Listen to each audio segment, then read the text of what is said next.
ఉన్నాయి.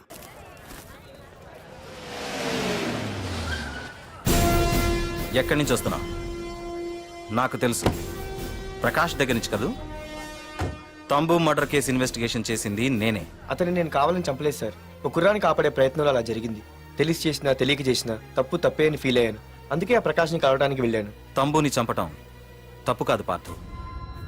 మర్డర్ చేయడం తప్పు కాదంటున్నాడేంటని ఆశ్చర్యంగా ఉందా? రా బండెక్కు. నాకంతా తెలుసు పార్థు, నీ తప్పేం లేదు. దిగు.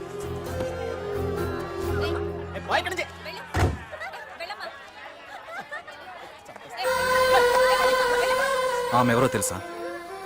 నాకంటే ముందు నా పోస్టులో ఉన్న పోలీస్ ఆఫీసర్ భార్య. తన కళ్ళ ముందే తన భర్తని ఆ తంబుగాడు అతి దారుణంగా నరికి చంపేశాడు. అది చూసి ఆవిడ పిచ్చిదైపోయింది.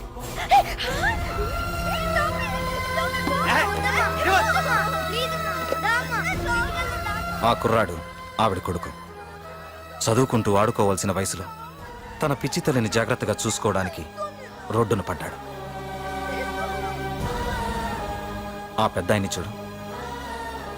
6 సంవత్సరాల క్రితం తన కూతురి పెళ్లి కోసం బట్టలు కొనడానికి కూతురుతో పాటు సిటీకి వచ్చాడు. తంబుగాడు ఆ అమ్మాయిని ఎత్తుకుపోయాడు.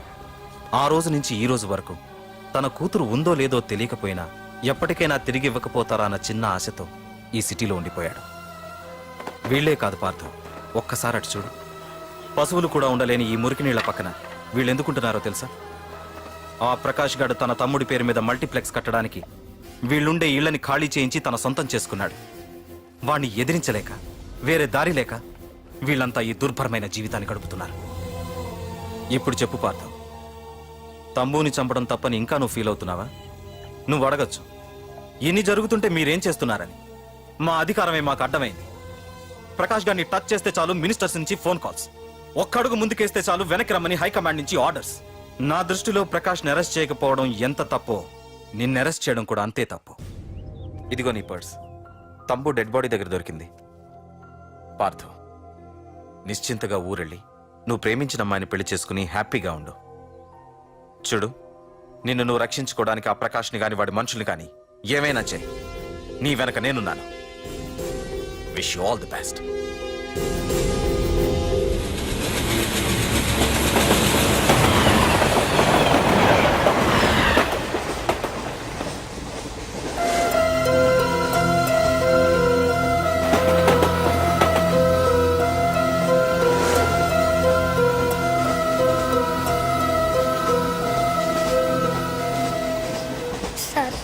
ఆకలేస్తుంది సార్, ప్లీజ్ సార్. అమ్మ ఆకలేస్తుందమ్మా. Sir sir please sir.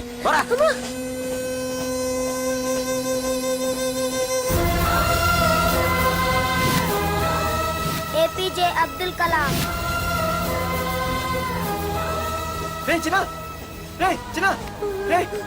ఏంద్రా నీకు? ఏంటి ఇలా ఉన్నావు? ఏమైందో చెప్పరా? చెప్పు. వాట్?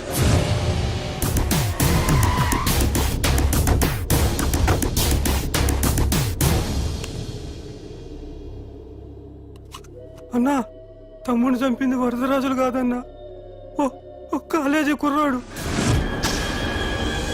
ఎవడ్రా? ఎక్కడుంటాడు వాడు? చెప్పు. పేషెంట్ ని డిస్టర్బ్ చేయకండి. అతను ఇప్పుడే కామా నుంచి కోలుకున్నాడు.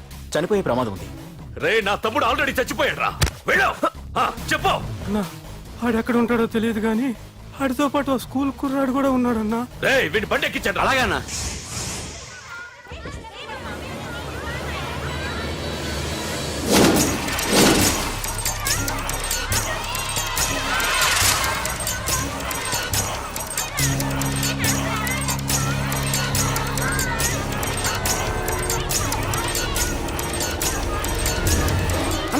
ఆ కుర్రాడే అన్నా.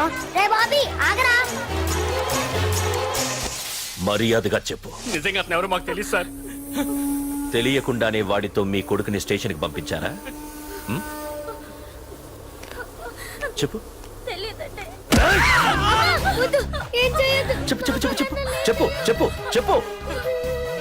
తెలియకుండానే వాడితో స్టేషన్కి పంపించావా?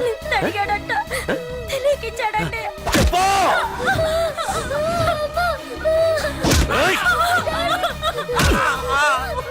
చెప్పవే, చెప్పు చెప్పు. ఏమి చేయకండి సార్. ఇప్పుడు చెప్తా, చెప్పు మమ్మల్ని వదిలేయండి సార్. ప్లీజ్ చెప్పు. సార్. చెప్పు. ఇక మాకు తెలియదు తెలీదా? సార్. చెప్పు చెప్పు. ఏయ్, చెప్పు. ఏయ్, ఏయ్! ఏయ్, చెప్పు. ఇప్పటికైనా చెప్పవే, వాడు నా చేతిలో చావాలి. చెప్పు.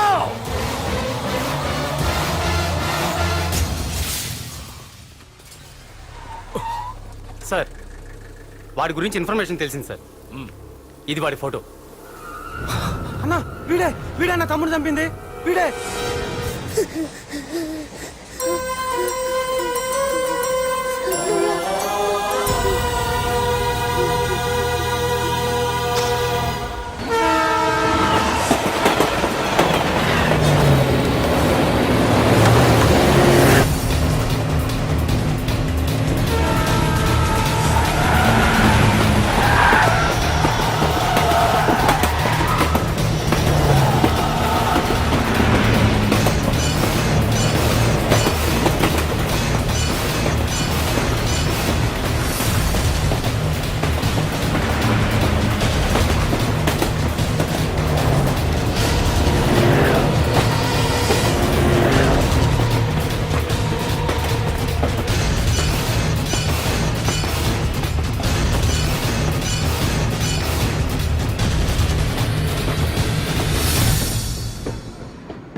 అయ్యో మన భోగిలు విడిపోయాయి.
ఎరా నిన్ను తలుచుకుంటే చావును తలుచుకున్నట్ట.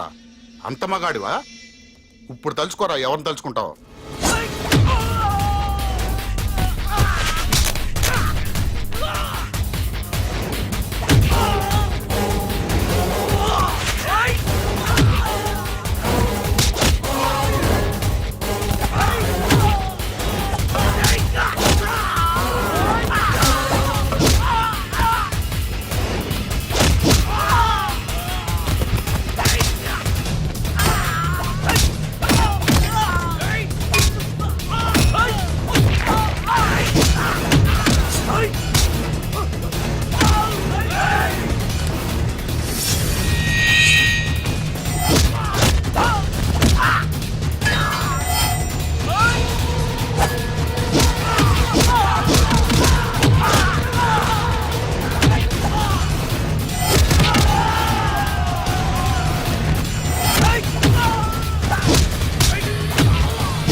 గురించైనా ఒకసారి ఆలోచించు ప్రకాష్. ఇప్పుడు నా ఆలోచన, ఆవేశం అంతా పార్థుగాడి చావు గురించే. ఆల్రెడీ నా మనుషులు వెళ్ళారు. 5 నిమిషాల్లో వాడిని కాదు, వాడి శవాన్ని తీసుకొస్తాను.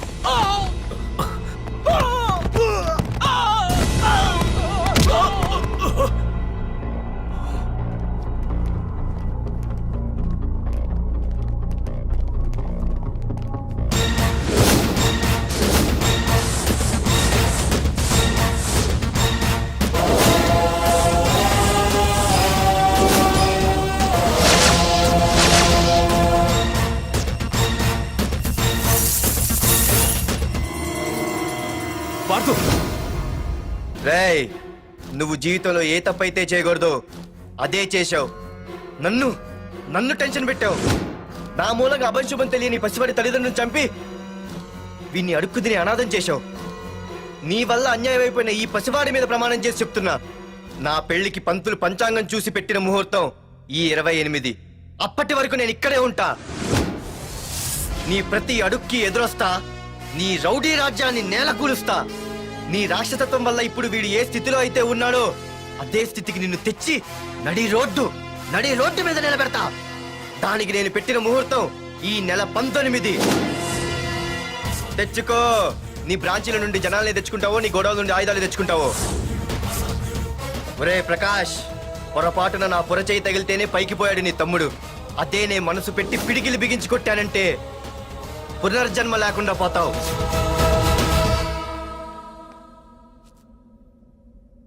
మళ్ళీ చెబుతున్నా, నేను ఒంటరి. నీ మనుషులు 100లైనా 1000లైనా ఏరి పారేస్తా.